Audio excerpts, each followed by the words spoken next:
വയനാട്ടിലും കണ്ണൂരിലും കൂടുതൽ റിപ്പോർട്ടുകൾ വന്നുകൊണ്ടിരിക്കുകയാണ്. വന്യജീവികൾ നാട്ടിലിറങ്ങിയെന്ന പരാതിയാണ് നാട്ടുകാർ ഉന്നയിക്കുന്നത്. കണ്ണൂർ ചതിരൂരിൽ ഇങ്ങനെയൊരു സംഭവം ഉണ്ടായിട്ടുണ്ട്.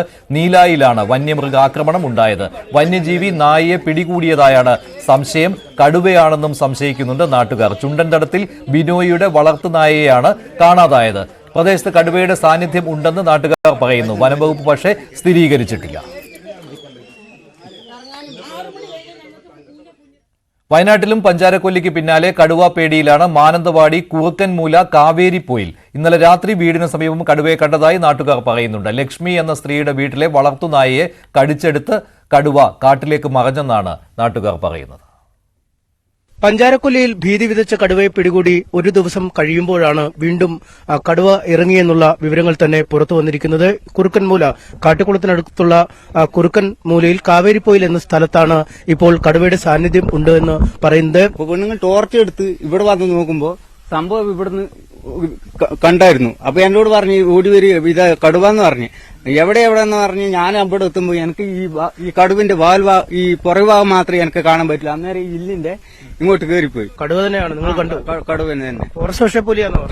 കടുവ ഈ കടുവ ഇങ്ങനെ കളിക്കുമ്പോൾ നമുക്ക് പെട്ടെന്ന് അറിയാൻ കഴിയും. നമുക്ക് കുറച്ചൊരു 4-5 വർഷമായി ഇവിടെ കടുവ ശല്യം രൂക്ഷമായിട്ട്. അതിന്റെ ഒരു മുഖ്യ കാരണം എന്താണെന്ന് വെച്ച് കഴിഞ്ഞാൽ, ഒന്ന് ഞങ്ങൾക്ക് ഗ്രാമപ്രദേശങ്ങളിലേക്ക് കടുവ വരാണ്ടായ മെയിൻ കാരണങ്ങൾ ഞങ്ങളുടെ പ്രദേശങ്ങളിലെല്ലാം ഗ്രാമങ്ങളും കാടായി കിടക്കുവാണ്. എന്തായാലും വലിയ പ്രതിസന്ധിയാണ്, അല്ലെങ്കിൽ വലിയ ആശങ്കയാണ് കർഷകർക്ക് ഉണ്ടായിരിക്കുന്നത്. അവർക്ക് കൃഷിപ്പണികൾക്ക് പോലും പുറത്തേക്ക് ഇറങ്ങാൻ കഴിയാത്ത, കുട്ടികളെ സ്കൂളിലേക്ക് വിടാൻ ഒക്കെ പറ്റാത്തൊരവസ്ഥയിലേക്ക് കാര്യങ്ങൾ നീങ്ങുന്നു. നരഭോജി കടുവയെ പിടികൂടിയെന്ന ആശ്വാസം പഞ്ചാരക്കൊല്ലിയിൽ ഉള്ളപ്പോൾ വയനാടിന്റെ വിവിധയിടങ്ങളിൽ നിന്നും സമാനമായ വാർത്തകൾ, ഈ വന്യജീവി ആക്രമണത്തിന്റെയും വന്യജീവികൾ ജനവാസ കേന്ദ്രങ്ങളിലേക്ക് എത്തുന്നതിന്റെയും വാർത്തകൾ തന്നെയാണ് പുറത്തു വന്നുകൊണ്ടിരിക്കുന്നത്.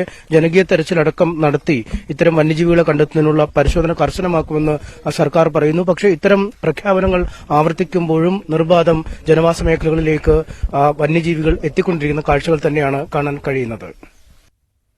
ഡൽഹി നിയമസഭാ തെരഞ്ഞെടുപ്പിൽ മറിയുകയാണ് പ്രചാരണ വിഷയങ്ങളും വിവാദങ്ങളും. യമുന നദിയിൽ ഹരിയാന സർക്കാർ വിഷാംശം കലർത്തിയെന്ന അരവിന്ദ് കെജ്രിവാളിന്റെ പ്രസ്താവനയെക്കുറിച്ച് വിവാദം ഇപ്പോൾ കൊഴുക്കുകയാണ്.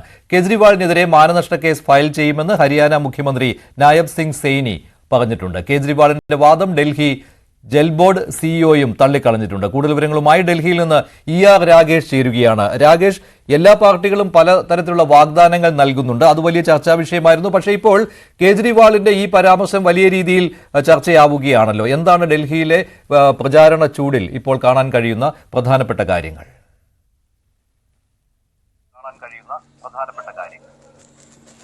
മഞ്ജുഷ, ഏതായാലും പ്രചാരണ വിഷയങ്ങൾ മാറിമറിയുകയാണ്. കെജ്രിവാൾ ഇന്നലെ യമുന നദിയിലെ വെള്ളത്തെക്കുറിച്ച് നടത്തിയ പരാമർശമാണ് ഇപ്പോൾ ഏറ്റവും ഒടുവിൽ വിവാദത്തിന് വഴിവെച്ചിരിക്കുന്നത്. അതായത് യമുനയിലെ നദിയിൽ ഹരിയാന സർക്കാർ ഡൽഹിയിലേക്ക് വിതരണം ചെയ്യുന്ന വെള്ളത്തിൽ വിഷാംശം കലർത്തുന്നു എന്ന പരാമർശമാണ് അരവിന്ദ് കെജ്രിവാൾ ഇന്നലെ നടത്തിയത്. അതായത് ആം ആദ്മി പാർട്ടിയെ ഏത് വിധേനയും താറടിച്ച് കാണിക്കുക എന്ന ലക്ഷ്യമാണ് BJPക്കുള്ളത്. അതിനുവേണ്ടിയാണ് ഇത്ര നെറികെട്ട പ്രവർത്തനങ്ങൾ നടത്തുന്നെന്ന ആരോപണമാണ് അരവിന്ദ് കെജ്രിവാൾ നടത്തിയത്. ഇതിനെതിരെ വലിയ വിമർശനമാണ് ഇപ്പോൾ BJP നടത്തിയിരിക്കുന്നത്. ഹരിയാന സർക്കാർ പറഞ്ഞിരിക്കുന്നത് കേജ്രിവാൾ ഈ പരാമർശത്തിൽ മാപ്പ് പറയണം, അല്ലാത്ത പക്ഷം മാനനഷ്ട കേസ് ഫയൽ ചെയ്യുമെന്നാണ് മുഖ്യമന്ത്രി നായബ് സിംഗ് സെയ്നി വ്യക്തമാക്കിയിരിക്കുന്നത്. മാത്രവുമല്ല, ഡൽഹി ജൽബോർഡ് സിഇഒയും ഇപ്പോൾ കേജ്രിവാളിനെ തള്ളിക്കൊണ്ട് രംഗത്ത് വന്നിട്ടുണ്ട്. അതായത് അടിസ്ഥാനമില്ലാത്ത ഒരു പരാമർശമാണ് കേജ്രിവാളിന്റെ ഭാഗത്തുനിന്നുണ്ടായിട്ടുള്ളത്. മാത്രവുമല്ല, ഇരു സംസ്ഥാനങ്ങൾ നമ്മളെ ബന്ധത്തെ ബാധിക്കും ഇത്തരം പരാമർശങ്ങൾ എന്ന പ്രതികരണം കൂടി ഡൽഹി ജൽബോർഡ് സിഇഒ ഇപ്പോൾ ചീഫ് സെക്രട്ടറിക്ക് റിപ്പോർട്ട് നൽകിയിരിക്കുകയാണ്. മാത്രവുമല്ല, കോൺഗ്രസും ഈ വിഷയം വലിയ ആയുധമാക്കുന്നുണ്ട്. അതായത് സാധാരണക്കാരാണ് ഇത്തരം പരാമർശം നടത്തുന്നതെങ്കിൽ ഈ സമയം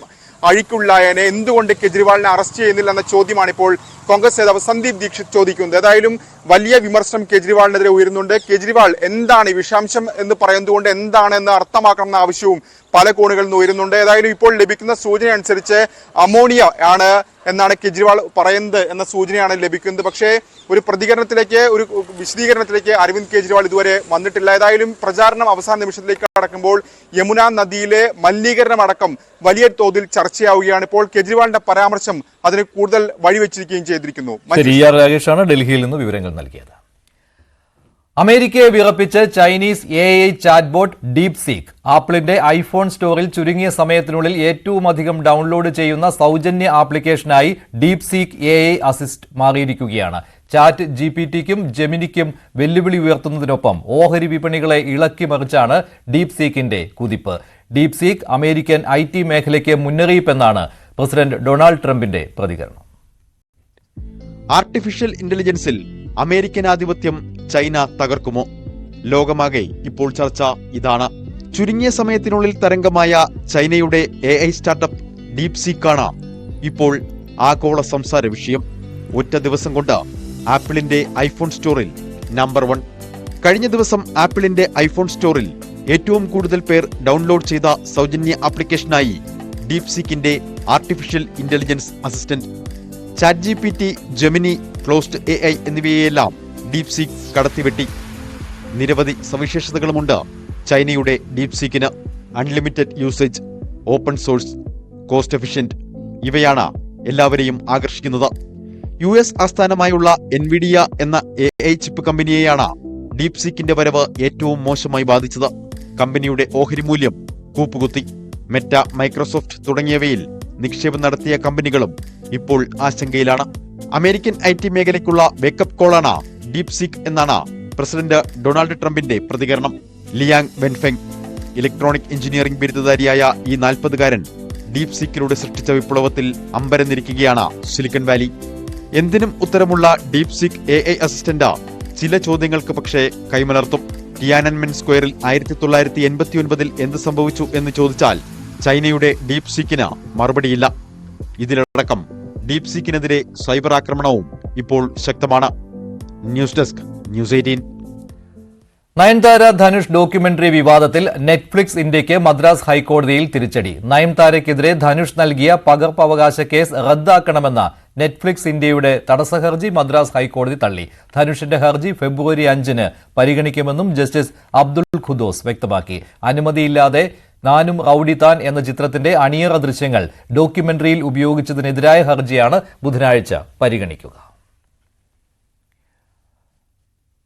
2020 പരമ്പരയിൽ ഇംഗ്ലണ്ടിനെതിരെ ടീം ഇന്ത്യ ഇന്നിറങ്ങും. ആദ്യ 2 കളികളും ജയിച്ച ഇന്ത്യ 3-ാം മത്സരവും ജയിച്ച് പരമ്പര സ്വന്തമാക്കാൻ ലക്ഷ്യമിട്ടാണ് രാജ്കോട്ടിൽ ഇറങ്ങുക. ഈ സാഹചര്യത്തിൽ പരമ്പര കൈവിടാതിരിക്കാൻ 2 കൽപ്പിച്ചാണ് ഇംഗ്ലണ്ടിന്റെ വരവ്. രാജ്കോട്ടിൽ നടന്ന 5 കളികളിൽ 3 തവണ ആദ്യം ബാറ്റ് ചെയ്ത ടീം ജയിച്ചപ്പോൾ 2 തവണ ചേസ് ചെയ്ത ടീം ജയിച്ചതാണ് ചരിത്രം. അതുകൊണ്ട് തന്നെ ടോസ് നിർണായകമാകില്ലെന്നാണ് കരുതുന്നത്. 2023 ശ്രീലങ്കയ്ക്കെതിരെ ഇന്ത്യ നേടിയ 228 റൺസാണ് രാജ്കോട്ടിലെ ഏറ്റവും ഉയർന്ന ടീം സ്കോർ.